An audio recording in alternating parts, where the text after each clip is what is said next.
Hello friends, எல்லோரும் எப்படி இருக்கீங்க? நாங்கள் ரொம்ப நல்லாயிருக்கோம். என்னோடய சேனலை பார்த்துட்ருக்கீங்க, இன்னும் சப்ஸ்கிரைப் பண்ணாமல் பார்த்துட்ருக்கீங்கன்னா ராதிமா கிச்சனை சப்ஸ்கிரைப் பண்ணிக்கோங்க, பெல் ஐக்கானையும் கிளிக் பண்ணிக்கோங்க.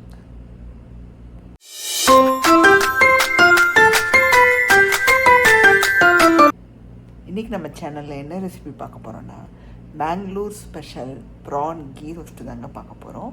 இது பண்ணது கிடையாது, எப்படி வருதுன்னு பார்க்கலாம். வீடியோவை ஸ்கிப் பண்ணாமல் பாருங்கள்.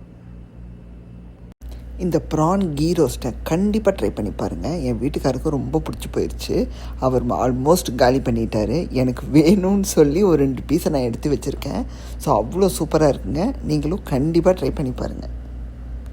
இன்றைக்கி என்ன ரெசிபி பார்க்க போகிறோன்னா, சூப்பரான Bangalore special prawn ghee roast தாங்க பார்க்க போகிறோம். இது பண்ணது கிடையாது, இன்றைக்கி தான் ட்ரை பண்ண போகிறோம். ஸோ அதுக்கான விஷயங்கள் எல்லாம் இங்கே எடுத்து வச்சாச்சு. வாங்க பார்க்கலாம். ஸோ இதுக்கு ஃபஸ்ட்டு தேவை ப்ரான்ஸ். நான் ஜம்போ ப்ரான்ஸ் எடுத்து வச்சுருக்கேங்க. ஹெட்ஸ் ஆன் ப்ரான்ஸ்ன்னு கூட சொல்லிக்கலாம், இன்னொரு பேர் இருக்குது. இது பார்த்திங்கன்னா 7-8 ப்ரான்ஸ் இருக்கும், நல்லா பெருசாக இருக்கும். நீங்கள் சின்னது கூட யூஸ் பண்ணி பண்ணலாம், ஏன்னா அது இன்னும் கொஞ்சம் டேஸ்ட்டு சூப்பராக இருக்கும். நான் இந்த பெரிய ப்ரான்ஸ் இருக்குது, ஸோ இதை எடுத்துக்கிறேன். ஸோ நெக்ஸ்ட்டு வேறு என்ன தேவைன்னு பார்த்தீங்கன்னா, சில விஷயங்களை ஊற வைக்கணும். அதை முதல்ல ஊற வச்சுக்கோங்க. ஸோ என்னன்னு பார்த்தீங்கன்னா, காஞ்ச மிளகா, பூண்டு, முந்திரி, அப்புறம் ஒரு கோலிகுண்டு சைஸுக்கும் கொஞ்சம் குறைவாக புளி, இதை ஊற வச்சுக்கணுங்க. கிட்டத்தட்ட ஒரு 1/2 hour to 1 hour ஊற வச்சிட்டிங்கன்னா அரைக்கிறதுக்கு நல்ல பேஸ்ட் மாதிரி அறுப்படுறதுக்கு ஈஸியாக இருக்கும். சில பேர் இது கூட காஷ்மீரி சில்லி சேர்த்துப்பாங்க கலருக்காக. எங்கிட்ட இல்லாதனால நான் இந்த காரமான சில்லி ஒரு 5 மிளகாய் எடுத்து வச்சுக்கிட்டேன். ஏன்னா இது கூட மேற்கொண்டு மிளகெல்லாம் சேர்ப்போம். ஸோ அதனால் உங்களுக்கு காரத்துக்கேற்ப சேர்த்துக்கோங்க. இல்லை நீங்கள் காஷ்மீரி சில்லி வச்சுருக்கீங்கன்னா கூட 2-3 அதையும் ஆட் பண்ணிக்கோங்க. ஸோ தட் நல்லாயிருக்கும்.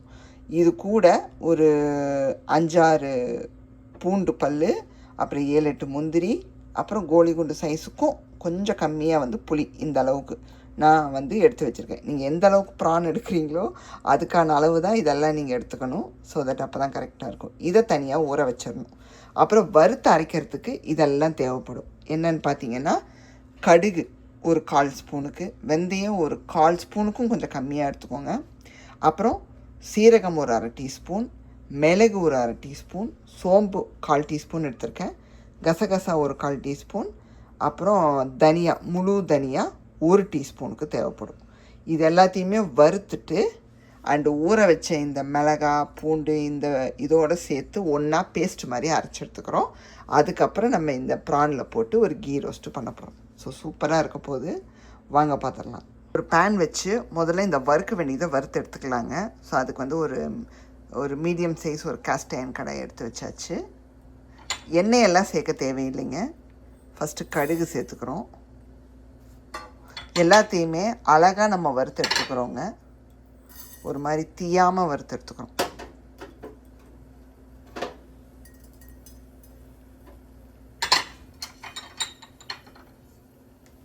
இது கூடயே சீரகம், மிளகு, சோம்பு, கசகசா, தனியா சேர்த்துட்டு ஒரு மீடியம் ஃப்ளேமில், லோ டு மீடியமில் நல்லா ரோஸ்ட் பண்ணிக்கலாங்க. வெடிக்க தொடங்குதுங்க. ஸோ ஸ்லோவாக வறுத்து எடுக்கணும். ஏன்னா இது ரொம்ப முக்கியம். நமக்கு ரொம்ப தீஞ்சிடுச்சுன்னா கூட டேஸ்ட் அப்புறம் மாறிடும் நமக்கு. அதனால் ஸ்லோவாக நீங்கள் பொரிச்சு எடுக்கணும். உங்களுக்கு அந்த மனம் வரும். நல்லா எல்லாமே பொரிஞ்சிருச்சு. இப்போ கேஸ் ஆஃப் பண்ணிவிட்டு இதை மிக்ஸி ஜாரில் சேர்த்துக்கலாங்க. இந்த பேஸ்ட்டை ரெடி பண்ணிவிட்டு நம்ம மெயின் ரெசிபிக்குள்ளே போகிறோம். பார்த்திங்கன்னா வறுத்த ஐட்டத்தை உள்ளே சேர்த்தியாச்சுங்க. சூப்பராக மனம் வருது. இப்போ இதில் அந்த ஊற வச்ச ஐட்டத்தை சேர்த்துடலாங்க. ஃபஸ்ட்டு மிளகாய். இது எந்த அளவுக்கு காரம் உங்களுக்கு வேணுமோ பார்த்து காஞ்ச மிளகாய் சேர்த்துக்கோங்க. நான் ஒரு 5 சேர்த்துருக்கேன், ஏன்னா அப்போ தான் கொஞ்சம் காரம் நறுக்குன்னு இருக்குன்னு. அதுக்கப்புறம் முந்திரி, பூண்டு. எந்த முழு முந்திரி கிடையாதுங்க, இந்த மாதிரி உடச்ச முந்திரி தான். அதனால் நான் 7-8 எடுத்திருக்கேன். டிஃப்ரெண்ட்டாக இருந்துச்சுங்க இந்த ரெசிப்பியை. நான் செக் பண்ணும்போது சரி இன்றைக்கி பண்ணி பார்க்கலாமேன்னு சொல்லி எடுத்திருக்கேன். கொஞ்சமாக இந்த ஊற வச்ச தண்ணியே சேர்த்துக்கிறோம். இப்போ புளியில் உங்களுக்கு அந்த நாரெல்லாம் இருந்தால் எடுத்துகிட்டு போட்டுருங்க, அவ்வளோதான். நல்லா வெண்ணெய் மாதிரி அரைச்சி எடுத்துக்கலாங்க. பார்த்திங்கன்னா நமக்கு நல்லா அறுப்பட்டு வந்துருச்சுங்க. இப்போது காஷ்மீரி சில்லி பவுடர் ஒரு 1/2 டீஸ்பூனுக்கு நான் சேர்த்துக்கிறேங்க. ஏன்னா நீங்கள் மிளகாய் வச்சுருந்தீங்கன்னா ஊற போடும்போது அந்த காஞ்ச மிளகாயோட காஷ்மீரி சில்லியையும் ஊற போட்டுக்கோங்க. சப்போஸ் இல்லாதவங்க இந்த மாதிரி பவுடரை கடைசியாக அரைச்ச பேஸ்ட்டில் ஆட் பண்ணி லைட்டாக ஒரு சுற்றி எடுத்துக்கலாங்க. அரைச்ச விழுது ரெடிங்க.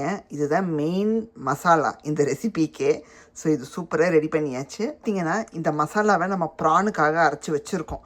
பட் நான் இன்றைக்கி என்ன பண்ண போகிறேன்னா, எனக்கு வந்து இவ்வளோவும் செலவாகுமா இந்த 7-8 ப்ரான்ஸுக்கு அப்படின்னு யோசித்து நான் என்ன பண்ண போகிறேன்னா, ஃபிஷ்ஷுக்காக கொஞ்சம் இந்த மசாலாவை எடுத்து வச்சுக்க போகிறேங்க.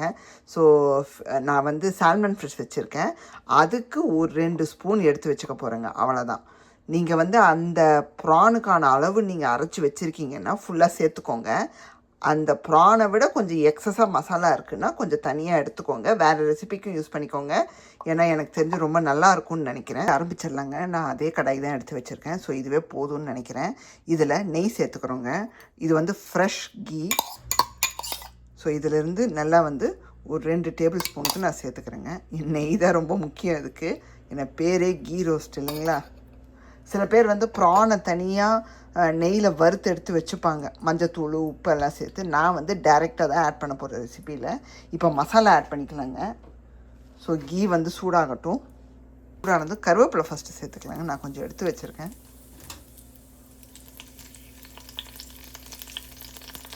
ஸோ கருவேப்பிலையை சேர்த்ததும் ஃப்ளேமை லோ டு மீடியமில் வச்சுட்டு இந்த மசாலாவை சேர்த்துக்கலாங்க. நீங்கள் நினைக்கல நம்ம இந்த ப்ரானுக்கான அளவு தானே எடுத்துருக்கோம் மசாலான்னு.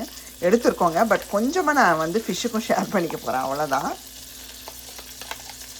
பாருங்கள், மேக்ஸிமம் நான் சேர்த்துட்டேன். இந்த அளவு மட்டும் நான் ஃபிஷ்ஷுக்கு கொஞ்சம் எடுத்து வச்சுக்க போகிறேன். எனக்கு இன்றைக்கி ஃபிஷ்ஷும் நான் எடுத்து வச்சுருக்கேன். ஸோ அதில் கொஞ்சம் போட்டுக்கலான்னு இருக்கேன். அவ்வளோதாங்க. இப்போ நல்லா பச்சை வாசம் போக வதக்கி விட்றோங்க. அண்ட் இன் பிட்வீன் உப்பு கொஞ்சம் சேர்த்துக்கிறோம்.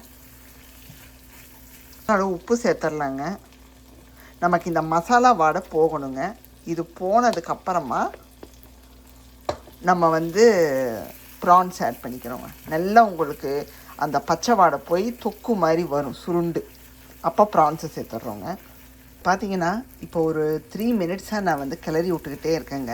ஒரு ஸ்லோ ஃப்ளேமில் வச்சு இன்பிட்வீன் மசாலாவை டேஸ்ட்டு பார்த்தேங்க.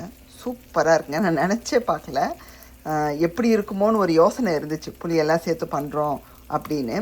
டேஸ்ட்டு பார்த்தேன். சூப்பராக இருக்குங்க. ஸோ பாருங்கள், நமக்கு அந்த கீ எல்லாம் பிரிய ஆரம்பிச்சிருச்சு. அதை அப்படியே அப்சர்வ் பண்ணி அந்த மசாலாவை குக் பண்ணி அப்படியே அங்கங்கே உங்களுக்கு பிரிய ஆரம்பிச்சிருச்சு. இந்த சமயத்தில் ப்ரான்ஸ் ஆட் பண்ணிடுவோங்க. ஸோ எனக்கு தெரிஞ்சு செமையாக இருக்க போதுங்க. இன்னும் ப்ரான்ஸ் ஆட் பண்ணாலே இன்னும் சூப்பராகிடும். இப்போது ப்ரான்ஸ் நல்லா இந்த தண்ணியை வந்து வடிச்சிட்டு சேர்த்துக்கோங்க. எனக்கு கழுவன தண்ணியெல்லாம் படாதபடி.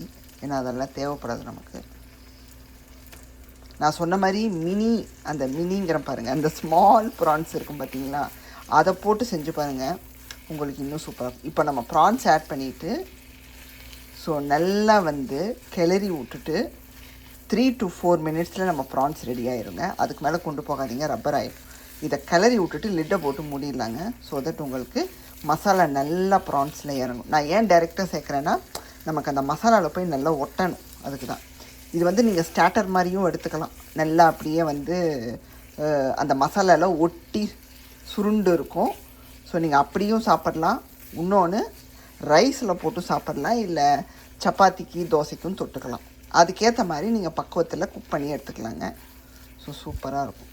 நல்லா கலந்து விட்டாச்சுங்க. எல்லா ப்ரான்ஸ் மேலேயும் மசாலா போய் நல்லா வந்து செட்டில் டவுன் ஆகிற மாதிரி நல்லா இந்த மாதிரி கிளறி விட்டுட்டு ஒரு 2 மினிட்ஸ்க்கு நீங்கள் ப்ரான்ஸை மசாலாவோட கிளறி விட்டுட்டு இப்படியே மூடி வச்சுருங்க. ப்ரான்ஸ்லேருந்து தண்ணியெல்லாம் விட்டு நல்லா வந்து உங்களுக்கு வெந்து வரட்டுங்க.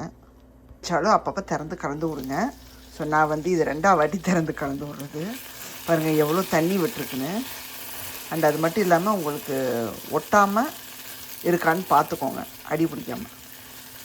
ஸோ ஏன்னா அதுதான் ரொம்ப ரொம்ப முக்கியம் ரெசிப்பியில். நம்ம கஷ்டப்பட்டு பண்ணி டேஸ்ட் வந்து நல்லாலாம் போயிடக்கூடாது. ஸ்மெல்ஸ் சூப்பருங்க. என் வீட்டுக்காரர் சொன்னார், நல்ல ஒரு வாசம் வருதுங்க, ஒரு மாதிரி டிஃப்ரெண்ட்டாக வருது அப்படின்னாரு. ஆமாங்க, இது பண்ணது கிடையாது இல்லையா. ஸோ எப்படி இருக்குன்னு டேஸ்ட் பார்ப்போம் அப்படின்னு நான் திறந்தே வச்சுட்டேங்க. ஏன்னா ப்ரானில் இருக்கிற தண்ணியெல்லாம் இப்போ சுண்டணும். நமக்கு வந்து நல்லா வெந்துருச்சு. இப்போ நல்லா சுண்டி அப்படியே சுருளை எடுக்கிறோம் நம்ம. அனதர் ஒரு 1 or 2 மினிட்ஸில் நமக்கு ரெடி ஆயிருங்க. கொத்தமல்லி தூவி இறக்கிட்டோம்னா நம்மளுடைய Mangalore special prawn ghee roast ready. நான் நினைக்கிறேங்க ரைஸ்லலாம் போட்டு சாப்பிட்டா டாப் நாச்சாக இருக்கும். ஏன்னா அவ்வளோ சூப்பராக வந்திருக்குங்க. நமக்கு ஜஸ்ட் இன்னும் கொஞ்சம் அப்படியே சுருண்டு வரணும், அவ்வளோதான். ரெடி ஆயிடுச்சுங்க, அப்படியே சுருண்டு வந்துருச்சு. ஸோ இனி நம்ம இறக்கிற வேண்டியது தான்.